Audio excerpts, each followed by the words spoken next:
think when I was in Macau, I think I might have stayed in the what's that the Hard Rock Cafe, I think, or something like that. It was I think I might have had a casino in there. That's Macau, right? They definitely got a lot of gambling over there. Yeah, all right, boom. And then which was Singapore was too strict. It was too strict. It was nice though. Like, the party, the club was nice and everything like that. But it was like, I heard if you get caught with a joint, yeah, You're done. yeah. I don't smoke no more. But my man's been smoking this shit. You know what I mean? So I'm like, wow, you get caught with a joint. You doing like 3 years for one joint. So I'm like, yo, but maybe when I first touched down before, I was in Beijing and I think in Shanghai. Maybe it was one of those. Word. Yeah, it's one of those. I can't remember which one though, but I know that that's when that shit was going on, that swine flu. But yo, man, when I got, I mean, it scared the shit out of me because they came on a plane and they was putting the fucking gun in people's heads. I guess if you had a fever, they was putting that shit to your head. And I'm like, yo, what the fuck? But I was already nervous to go there, like, because America always have you thinking it's somebody else. Like, you know what I mean? Like, yo, like the Asians is bringing the swine flu over here and shit like that. But they was protecting their own self and had the shit from us coming in there. You know what I mean? Like, if you sick, it's like, yo, they don't want that shit in there. But when I got there, it was like, yo, it was the cleanest fucking airport, like, ever. Like, you know what I mean? Even the parking lot was like, looked like the floors was waxed. So I'm like, damn, I'm like, yo, it ain't really that bad. I think it might have been Shanghai, I think, or whatever though. But it was cool. When I went to Japan, it was crazy because when we got there, we said, I remember me and Ray, we had a bunch of chicken in the dressing room. And we just, for some reason, I said, yo, let's go feed them, man. Let's go out there and just, this is a long time ago. Let's go break bread with them. Because that was your first time over there. It's like, yo, So we took everything out of the dressing room. You know what I mean? We talked to them first. And then I remember us just passing out, like, we had buckets of Kentucky Fried Chicken. You know what I mean? Just giving crowd all chicken and fruit, candy, whatever was back there like that. We just gave it to them. And then we went on with the show, like, yo, but they, I think we even made them, everybody sit down in the club. Yeah, I think we made everybody sit down, if I'm not mistaken. Everybody sat down like this, like, we on stage and everybody, like, made them all, you know what I mean? And it was crazy, you know what I mean? And they knew your lyrics and everything. They was going so crazy. After we finished the show, I felt bad for one kid because he messed around and, you know how fans try to hang on to the car while it's going? Yo, yeah, it wasn't a good look. I remember him, he had an afro. And that's the first time I seen an Asian cat with an afro. So I'm bugging off of that already. Like, yo, so he got an afro. So I'm like, oh shit. So he holding on to the car while we riding off. Yo, he slipped under. And I think we rode over him. I don't even think, I know we rode over him. Yeah, we rode over him and shit. And I was like, oh shit, like, you know what I mean? So, yeah, bro, that was the first time. The first time, yup. Bruce Lee was first out of everybody. Then as you started getting into the flicks, it's like you got RZA know all the names. I don't really know all the names. I just know the names from the flicks. He knows the real names. You know what I mean? But when you start looking at a kid with the golden arms, there was a lot of Shaw Brother movies.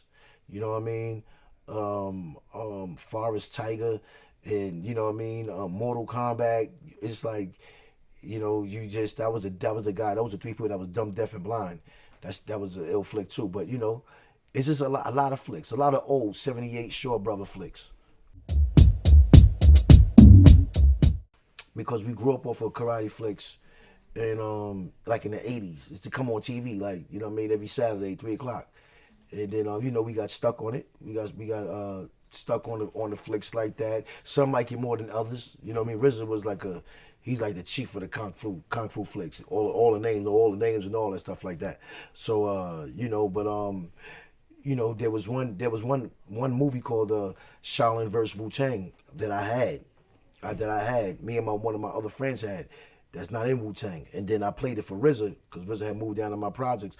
He just fell in love with it. And then from there, he wanted to start a rap group called Wu-Tang like that. You know what I mean? So I presented him with the name, and he just incorporated it. Really? Exactly. You just was like, Yeah, this should be our Wu-Tang. name. Wu-Tang. He wanted to incorporate it because we was calling, you know how you drink 40 ounces? We called one 40-ounce Wu-Tang. That was the Old English. And the Ballantine Ale was the Shaolin. Shaolin, yeah. So we was like, yo, and that's how it was before Wu-Tang stuff started like that. Yeah, exactly. Crazy. So Yeah. so Old English is called the Wu-Tang? We was calling it like that even before I introduced it to RZA. Me and my other friends, because I'm from like RZA, we was from different projects. RZA was like 5 minutes away. He was from Raekwon and Method Man's projects when he moved to Staten Island. I was from Stapleton. They was from Park Hill. You know what I mean? So it started like in Stapleton. The discipline. You know what I mean? The discipline from us watching, you know what I mean? From us watching the flicks, we learned a lot. Like, you know what I mean? You know, like I said, the discipline and just like picking up a few jewels from, you know, like they all always have a message to me when I watch the flicks like that. Like, you know what I mean? Gordon Liu and all of them, 36 Chambers, and it's always like a message in it like that. So, you know, we just like apply. Cause you know I think they was studying Buddha. I think they was they was monks. You know what I mean? So it's like monks is peace. You know what I mean? And that's all you really want. You know what I mean? So it's like how they was doing their things on the flicks like that, and it's like sometimes you just apply it to yourself, and you know, and it becomes a part of you when you know your culture. The rapping. They got it. Yeah, they got it. They got it. It's like that's it. You know what I mean? It's like that's what's going on. It's like you whatever it is, or I don't know how much American hip hop is over in Asia like that though, but whatever it is, they got it. They got it. It's the same thing. That you could blend that in with Future and all of them. Like, you know what I mean? You wouldn't even know that if they was Asian like that. It'll just sound like all right, y'all there already. That's it. Probably was fried rice. Yeah, you know, everybody love egg fried rice. You know what I mean? And stuff like that. Everybody love egg fried rice. You know, I don't really eat no pork and stuff like that. I don't eat no pork. You know, then you start getting the shrimp fried rice back then when I used to eat shrimp. You know, the egg rolls. You know what I mean?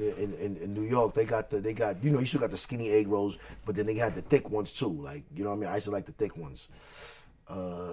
Yeah, then after that, you started getting into like when I used to eat beef and broccoli and chicken and broccoli and all that stuff like that. And you know what I mean? It's, you know, you ever heard of egg foo young? Egg foo young is a soup? It's like an egg. It's an egg that got, you know, it's like an egg with all vegetables. I guess they fried it. Whatever how they fried, it's crazy though. Then you just place it over your rice and you just pour the gravy on it like that. So I don't know. It might be different because the ones that's really from over there might got their own way, but then over here might got like, yo, they probably never heard of egg foo young. You know what I mean? Like, oh shit, what the hell is that? Like, you know what I mean? But yeah, we was into lo mains and all that. Oh, love, it always give me love. Always give me love, especially when it's like you know what I mean? Like if I'm in San Francisco, because there's a lot of Asians in San Francisco and all that stuff. They love me, man. It's like Wu-Tang forever, yo. On tour, every city we go to, I go to the best Thai food store I can find. It's called Thai World Tour. Thai World Tour. Hashtag. Why do you guys like Thai food? So what's the thing about Thai food that really draws you in? It's pretty much the spices. They have tons of different kind of noodle dishes. Tons of different curry dishes. Yeah. I mean, shit, man. People don't know this, but like even something as simple as red peppers gives you tons of vitamin C that you can get in oranges and shit like that. Just so many different ingredients add up to one for my fucking metabolism, and I love it.